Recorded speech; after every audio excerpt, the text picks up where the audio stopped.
जेव्हा मी चष्मा घालायचे तेव्हा माझा कॉन्फिडन्स थोडा कमी व्हायचा आणि आता जसे की पावसाळा आलेला आहे त्याच्यामुळे खूप काही पाणी तुमच्या लेन्सवरती पडतात, त्याच्यामुळे दिसत नाही. हा एक मेन इश्यू होता.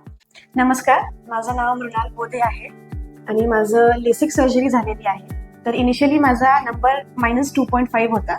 तर जेव्हा मी नंदादीपमध्ये आले तेव्हा त्यांनी माझ्याकडून एक 4-5 टेस्ट करून घेतल्या की मी कुठल्या सर्जरीसाठी एलिजिबल आहे. सो मी ॲक्च्युली तिन्ही सर्जरीसाठी एलिजिबल होते.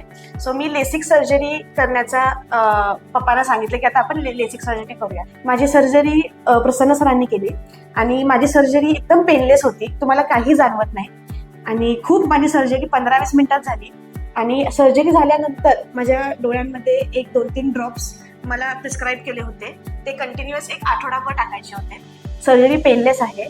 ज्यांना कुणाला करायची असेल ही सर्जरी तुम्ही प्लीज करू शकता आणि तुमचा कॉन्फिडन्स वाढवू शकता. आज मी माझा कॉन्फिडन्स वाढवला आणि तुम्हाला अजिबात काही प्रॉब्लेम येणार नाही. नंदादीपची ॲक्च्युली सर्व्हिस खूप छान आहेत, सगळे खूप कोऑपरेटिव्ह आहेत आणि माझा एक्सपिरियन्स खूप चांगला होता. सो आता मला खूप छान दिसतंय सगळं आणि हा रिव्ह्यू मी माझ्याकडून देते. थँक्यू.